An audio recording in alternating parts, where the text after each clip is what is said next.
So my name is Josh Westlake. I work for the Center in Teaching and Learning as an eClass specialist. And today we're going to talk about finalizing our grades in eClass and getting them ready for upload in Beartracks. And I just want to mention at the start here that I know that everybody kind of has their own unique setups for the gradebook. So there will be time for questions after the end of the kind of the checklist that I'm going to go through here. But I'm going to go through some of the most basic steps before you kind of start figuring out the unique parts of your own personal gradebook. Let's start with looking at the gradebook setup. So I don't want to go into all the minutia of setting up your gradebook setup, because at this point, most of you probably have it set up in a way that you like.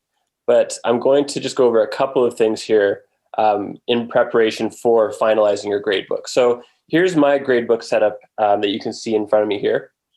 So what you'll notice is that I have weights set up for each of these assignments. And some of you might not have that. Some of you may not have this column at all. You may just have your maximum grade here. So if I go to my settings for this folder at the top, so this will be the name of your course right here, and I click on Edit Settings. The default setting now is weighted mean of grades, which allows me to enter in those custom weightings for each assignment. But some of you, if you have been carrying your course over for a number of years and maybe had an old default that had passed forward, may have it set to simple weighted mean of grades. That's totally fine if that's what you're comfortable with using.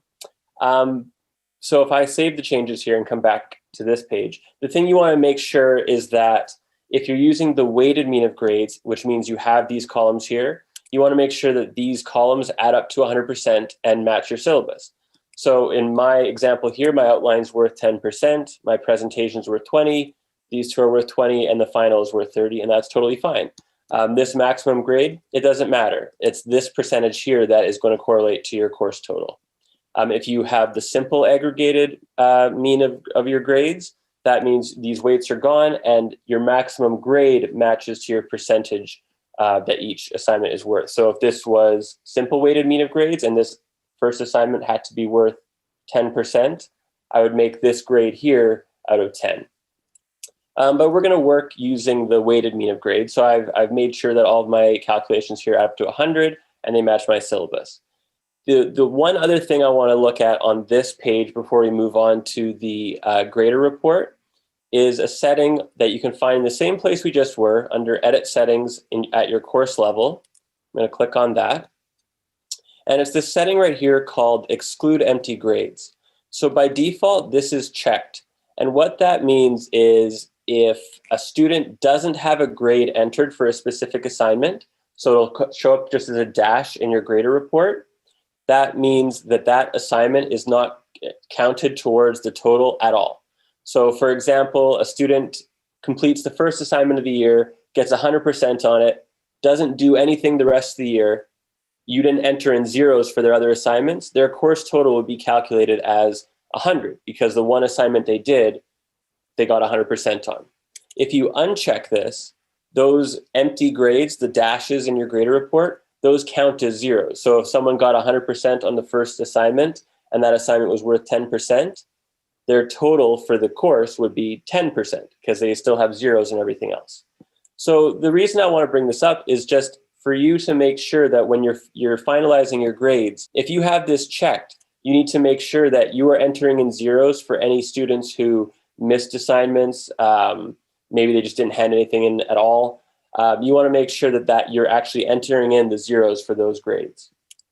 So I'm going to save this, leave it as checked. And so now I'm going to move on to the grader report. So I'm going to click the View tab at the top and go to my grader report on the left here. And you can see that I have all of my students on the left here, and then I have all my grades from left to right for each assignment. So there's a couple things you want to look at here. The first is to make sure that everything that you want to be visible for the students is visible. So you can see right here right underneath the title for each assignment, there is a little eyeball that's open. So if yours has something like this under my final paper, it's got a slash through it. If I click on that, that slash disappears, and what that means is that those grades are now visible to my students. If it's slashed out, like my course total is here, that means the students can't see that. So if the students, if you want the students to, maybe you've hidden your course total all year and you've now reached the end of the semester and you want to show their grades on eClass, you want to come back to this page and make sure that everything that you would like to be visible is visible by clicking these eyeballs. If you first came to this page and you don't see all of these options here, so like these eyeballs and the fields to enter in your grades, just make sure you have editing turned on in the top right corner here. Okay, so you'll notice that I have one assignment here that has no grades entered in. So one option would be, maybe I've gotten all the grades written down on a sheet of paper or something, so I could go through here and type those in one by one. So that's one option. Or perhaps you have been keeping your grades separate on an Excel spreadsheet. So I want to show you quickly how to import grades from an Excel spreadsheet to eClass. So what I'm going to do is I'm going to go to the top of my page here, and I'm going to go to the Import tab right here. Come to the Import tab, and what I have set up is a CSV spreadsheet that has all of the CCIDs for my students, as well as the grades that they received on the group presentation. And it doesn't really matter how you have this spreadsheet formatted. What does matter is that this first column here has the title of the columns underneath, because what we're going to do in eClass is map each column to a field in eClass. So I'm going to use CCIDs, and obviously I'm entering the grade for the group presentation. So I'm going to save this spreadsheet. I'll save it as a CSV. So I'm going to say workshop grade upload. I'll put it on the desktop. Save that. So now I'm going to come back to my eClass page. And now I want to drag my file from my desktop that I just saved it to into this box here. And I'll upload the grades. And now I have a preview of what my spreadsheet looks like and what eClass can read. So what it's doing is mapping each of these columns to a different field in eClass. So I want to map from my CCID column right here. So I'm going to select CCID. And I'm going to map that to my CCIDs in eClass. So now eClass will know which student to assign each grade to. And then I want to map from my group presentation column, so this one right here, to my group presentation item in eClass.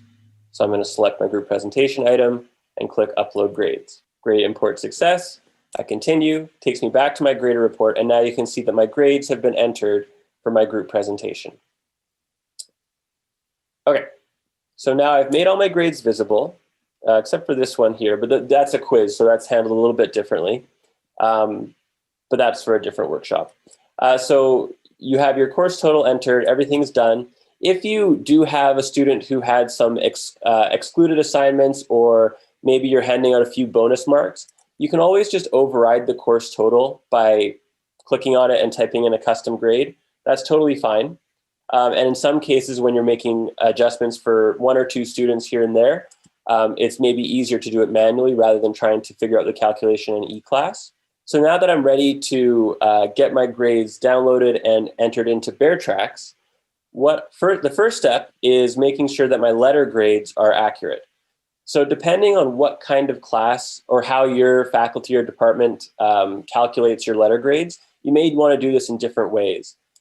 So for those of you who have a set letter scale, like it's in your syllabus, if they get an 85 or up, they're definitely getting an A- or whatever you have set up for that. You can do that straight in eClass. So if I go to the Letters tab at the top here, I can click Edit Grade Letters and then set this up to match the chart that is in my syllabus. So if I have, right now I'm just going to leave it the way it is, but if yours was 93 and up as an A+, you could just type in a 93 there, and then that would be your A+ boundary. And you can go all the way down to your F grade here, and then Save Changes. So now if I go to the Export tab, and this is the final step, at which point you're going to download a spreadsheet that is ready for upload to Beartracks. You'll notice there's a tab right here called Beartracks Grade Export. Because I'm in my sandbox, it won't let me see my options there. So let's just pretend that when I go to my plain text file, that is the same as if I went to my Beartracks Grade Export. So when I'm on this Beartracks Grade Export, it'll look something like this with nothing checked. And if I download that spreadsheet and then open it up here, and this is going to open up in numbers just because I'm on a Mac here. Oh, it didn't bring down my letters because because I'm not in the Beartracks Grade Export. So let me just do this another way here. Let me open it up in Excel. So I'm going to open this up here. So this is what it came down like because I didn't use that Beartracks grade export. But if it was a Beartracks grade export, it would look a little something like this. So I would have my letter grades here in a column, and they would all be filled in for me based on the boundaries that I set up in eClass. So maybe this was an A, a B plus, a C, and a C, and so on, right? And this spreadsheet, when you download it from Beartracks, is formatted to be uploaded to Beartracks. So when you go into Beartracks and look at your roster to upload your grades, some of you may do it one student at a time. There's actually a field there where you can upload this entire spreadsheet to Beartracks, and it will map the CCIDs to the CCIDs in Beartracks, and then upload the letter grades as well. So instead of having to do it for each individual student, you can do a bulk upgrade all at once. Now, for some of you, if you're using kind of looking for breaks, or if you're grading on a curve, you may not have a set letter scale that you're using. So for those of you that are grading that way, what you might want to do is when you come to the Beartracks grade export and it looks like this, what you can do is check all of these items, including the course total. So then if I download this spreadsheet, and now I'm going to open that one up. So that should be this one here. And then I'm going to put in my letter grades column that would be there for you, but isn't for me because I'm using my sandbox. So what you can do is sort by this column here, right? Your course total. So sort from the top to the bottom.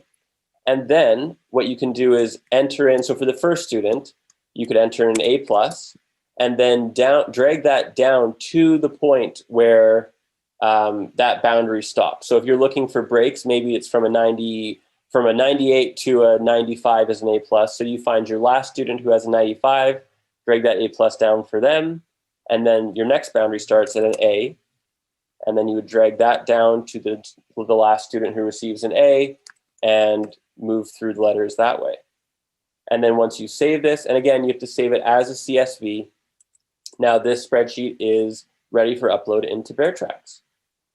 So that was kind of the quick version of how to get your grades ready for upload into Beartracks. Now that we've gone through that kind of quick little checklist, kind of start talking about the unique setups that you all probably have.